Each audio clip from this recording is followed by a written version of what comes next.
సభ అనంతరం బీఆర్ఎస్ పార్టీలో అమోమయం నెలకొంది. గులాబీ పార్టీలో అంతర్గత విభేదాలు తారాస్థాయికి చేరాయి. సోదరుడు కేటీఆర్ టార్గెట్ గా కవిత తాజాగా చేసిన వ్యాఖ్యలు ఆ పార్టీలో మంటలు రేపుతున్నాయి. ఇక కేసీఆర్ నుంచి తనను దూరం చేసే కుట్ర చేస్తున్నారని కవిత ఆరోపణలు చేశారు. కేసీఆర్ నాయకత్వంలో తప్ప మరెవరి కింద పనిచేయనని కుండబద్దలు కొట్టారు. ఇక బీఆర్ఎస్ ను బీజేపీలో విలీనం చేసే కుట్ర జరుగుతుందన్న కవిత పరోక్షంగా కేటీఆర్ వైఖరిని ప్రశ్నించారు. రాజకీయ వర్గాల్లో సంచలనం రేపుతున్న కవిత ఆమె రాజకీయ భవిష్యత్తుపై పొలిటికల్ సర్కిల్స్ లో సర్వత్ర చర్చ జరుగుతుంది. కవిత లేఖ వ్యాఖ్యలపై అధినేత కేసీఆర్ మౌనంగా ఉండడంతో పార్టీ క్యాడర్ లో గందరగోళం నెలకొంది. ఇక శుక్రవారం మంచిర్యాల జిల్లాలో పర్యటనకు వెళ్లిన కవిత ఆమె నెక్స్ట్ ఏం చేయబోతున్నారన్న దానిపై సస్పెన్స్ కొనసాగుతుంది. మంచిర్యాల పర్యటనలో భాగంగా ఏర్పాటు చేసిన స్వాగత తోరణాలు ఫ్లెక్సీలు ఎక్కడ కూడా కేసీఆర్ ఫోటో కనిపించడం లేకపోవడంతో ఆసక్తికరంగా మారింది.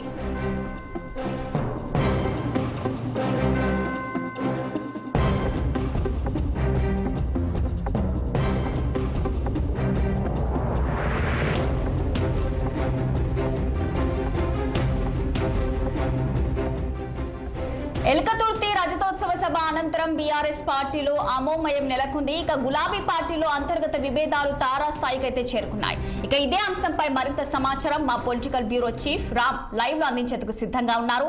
చెప్పండి రామ్, ఇక కేసీఆర్ నుంచి తనను దూరం చేసే కుట్ర చేస్తున్నారని అయితే కవిత ఆరోపణలు చేశారు. మరి కేసీఆర్ నాయకత్వంలో తప్ప మరెవరి కింద పనిచేయనని అయితే కుండబద్దలు కొట్టారు. మరి కవిత అప్డేట్స్ ఏంటి?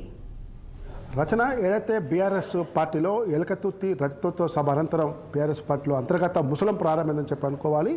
ఇప్పటికే ఆమె ఎలకతుర్తి సభలో కేసీఆర్ ప్రసంగించిన తీరు, ఆ సభ జరిగిన తీరుతెన్నులపై అమెరికా పర్యటనలో ఉండగానే లేఖను బయటికి విడుదల చేసిన కవిత సంబంధించిన లేఖ విషయంలో కూడా కుట్ర జరిగిందని చెప్పి ఆమె అమెరికా నుంచి వస్తున్న సందర్భంగా శంషాబాద్ ఎయిర్పోర్ట్లో ఆమె తీవ్రస్థాయిలో ఆరోపణలు చేశారు. అసలు ఆ లీక్ వీరులు ఎవరో బయట పెట్టాలని కూడా ఆమె చేశారు. అయితే ఈ నేపథ్యంలో అటు కేటీఆర్ కానీ హరీష్ రావు కానీ కేసీఆర్ ఎవరు కూడా ఈ లేఖ పైన కానీ లేఖలో స్పందించిన అంశాలపైన ఎవరు కూడా స్పందించడం లేదు. కేవలం కేటీఆర్ మాత్రం మీడియా సమావేశంలో చాలా సునాయాసంగా దాన్ని తిప్పికొట్టడం జరిగింది. అలాంటి అంశాలు చాలామంది చెప్తారు, అందులో ఒకరు అని చెప్పి కవిత పేరు ప్రస్తావించకుండా ఇండైరెక్ట్గా ఆమెను సున్నితంగా తిరస్కరించడం జరిగింది. ఈ పరిస్థితుల నేపథ్యంలో ప్రస్తుతం కవిత నిన్న మీడియాతో చిట్చాట్ చేస్తూ కూడా అనేక విషయాలు ఆమె చెప్పడం జరిగింది. దాదాపు డైరెక్ట్గా కేటీఆర్ రెండవ వ్యక్తిగా హరీష్ రావు ఇద్దరు టార్గెట్గా ఆమె నిన్న మీడియాతో చిట్చాట్ చేసింది. నేను జైల్లో ఉన్నప్పుడు బీఆర్ఎస్ను బీజేపీలో కలుపుదామని చెప్పి ప్రతిపాదన తీసుకొచ్చారు.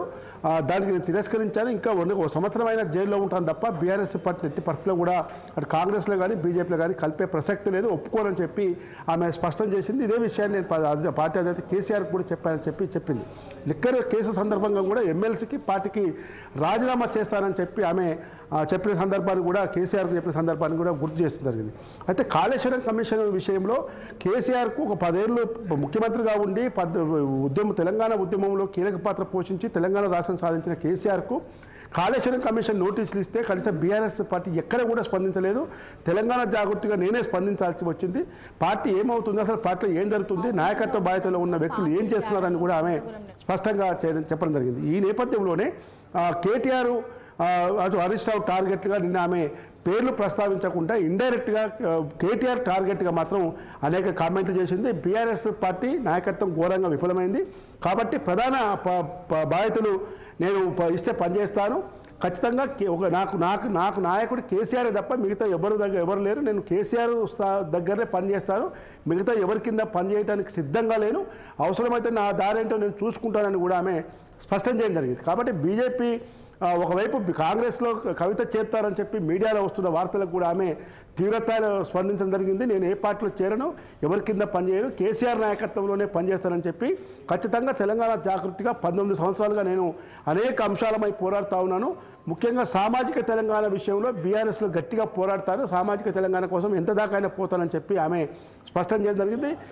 ఆ లేఖను బయటపెట్టిన లీక్ వీరులో కూడా చెప్పకుండా నా పైన కొంతమంది బీఆర్ఎస్ పెయిడ్ ఆర్టిస్టులు, సోషల్ మీడియాలో పెయిడ్ ఆర్టిస్టులు నా మీద దుష్ప్రచారం చేస్తూ ఉన్నారు. ఇవన్నిటికీ కేసీఆర్ సమాధానం చెప్పాలి, ఖచ్చితంగా కేసీఆర్ దీనిపైన స్పందించాలని కూడా ఆమె చెప్పడం జరిగింది. కానీ కవిత చేస్తున్న అటు శంషాబాద్ ఎయిర్పోర్ట్లో మాట్లాడిన మాటలు కానీ తర్వాత నిన్న మీడియాతో చిట్చాట్ చేసిన సందర్భంగా మాట్లాడిన మాటల విషయంలో కానీ బీఆర్ఎస్ పార్టీ హైకమాండ్ ఎవరు కూడా దీనిపైన నోరు మెదపడం లేదు. దీంతో అటు కేసీఆర్ కానీ హరీష్ రావు కానీ కేటీఆర్ వీళ్ళు ముగ్గురు కూడా ఎవరు దీనిపైన మాట్లాడకపోవడంతో దానిపైన ఏదో స్థాయిలో స్పందించకపోవడంతో ఈరోజు బీఆర్ఎస్ క్యాడర్లో మాత్రం తీవ్ర ఆందోళన నెలకొంది, ఆవేదన నెలకొంది.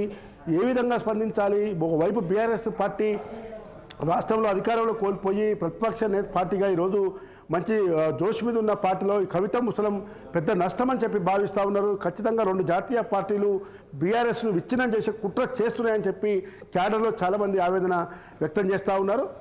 మాకు నాయకుడు కేసీఆర్ అని చెప్తున్న కవిత మరి కేటీఆర్ నాయకత్వాన్ని హరీష్ రావు నాయకత్వాన్ని ఎందుకు స్వీకరించడం లేదు? కేటీఆర్కు కవితకు మధ్య ఉన్న వ్యక్తిగత విభేదాలు ఏంది? కుటుంబపరమైన ఆస్తుల తగాదనా పదవుల గొడవనా అనేది బీఆర్ఎస్ సభ హైకమాండ్ కూడా తేల్చాలి. దీనిపైన కేసీఆర్ స్పందిస్తే బాగుంటుంది, ఒక రకమైన సందేశం ఇవ్వాలి క్యాడర్కి అని చెప్పి చాలామంది క్యాడర్ కూడా ఇండైరెక్ట్గా డైరెక్ట్గా మీడియా ముందు కానీ ఇతర వేదికల్లో ఆవేదన వ్యక్తం చేస్తూ ఉన్నారు. నిన్న వరంగల్ జిల్లాకు చెందిన ఎమ్మెల్సీ తక్కలపల్లి రవీందర్రావు మీడియా ఛానల్లో మాట్లాడుతూ ఖచ్చితంగా కవిత క్షమించడానికి నేరం చేసింది, ఇలాంటి వ్యాఖ్యలు సరికావని చెప్పడం జరిగింది. అదేవిధంగా మాజీ ఎంపీ వినోద్ కుమార్ కూడా తెలంగాణ భవన్లో మీడియా ప్రతినిధితో చిట్చాట్ మాట్లాడుతూ ఆమె ఆవేదన అంత ఉందని చెప్పి నాకు ఇప్పుడే అర్థమైంది, ఇవన్నీ టీ కప్పులో తుఫాను, ఖచ్చితంగా మా సమస్య సమసిపోతుంది, నాకు 100% నమ్మకం ఉందని చెప్పడం జరిగింది. ఇవాళ అమెరికా పర్యటనలో ఉన్న మాజీ మంత్రి జగదీష్ రెడ్డి కూడా మాట్లాడుతూ మా నాయకుడు కేసీఆరే మళ్ళీ 3వసారి కూడా ముఖ్యమంత్రి కేసీఆర్ అవుతారు, ఇతరులు ఎవరు కూడా కారు, ఖచ్చితంగా అందరం కలిసి పనిచేస్తాం, ఇవన్నీ సమస్యలు రాజకీయ కుట్రలో భాగంగా మా పార్టీని విచ్ఛిన్నం చేసే కుట్రలు జాతీయ పార్టీలు చేస్తా ఉన్నాయని చెప్పి ఆయన చెప్పడం జరిగింది. కాబట్టి ఈరోజు కవిత యొక్క అంశం బీఆర్ఎస్లో పెద్ద ముసలాన్ని తెప్పించిందని చెప్పి మనం అనుకోవాలి. రచన ఓకే రామ్, అలాగే మంచిర్యాల పర్యటనలో భాగంగా చూసుకుంటే అయితే మరి ఏర్పాటు చేసిన స్వాగతం మరి అక్కడ కేటీఆర్ ఫోటోలు కానీ ఫ్లెక్సీలు కానీ కనిపించడం లేదంటూ కూడా ఆసక్తికరంగా మారింది. మరి దీన్ని ఏ విధంగా చూడొచ్చు? అయితే ఇప్పటికే ఆమె ఓన్లీ మంచిర్యాల పర్యటనలో కాదు, గతంలో హైదరాబాద్లో జాగృతి పేరుతో ఆమె బీసీ కులగణన విషయంలో కానీ ఇతర అంశాల విషయంలో ఇందిరా పార్క్ వద్ద ధర్నా చేసిన సమయంలో తమ నివాసంలో అనేక సమావేశాలు మీటింగులు పెట్టే సందర్భాల్లో కూడా కేవలం ఆమె జయశంకర్ ఫోటో మరియు కేసీఆర్ ఫోటో తప్ప ఎక్కడ కూడా కేటీఆర్ ఫోటో కానీ హరీష్ రావు ఫోటో కూడా ఎక్కడ పెట్టలేదు. కానీ మొన్న రజతోత్సవ సభ వేడుకల్లో కేసీఆర్ ఫోటోతో పాటు పార్టీ వర్కింగ్ ప్రెసిడెంట్గా ఉన్న కేటీఆర్ ఫోటో పెట్టడాన్ని ఆమె జీర్ణించుకోలేకపోతుందని చెప్పి బీఆర్ఎస్లో ఒక చర్చ జరుగుతూ ఉంది. ఏదేమైనా కవిత కేటీఆర్ వర్సెస్ కవితగా ఈరోజు బీఆర్ఎస్లో ఒక అంతర్గత ముసలం జరుగుతుందని చెప్పి అనుకోవాలి.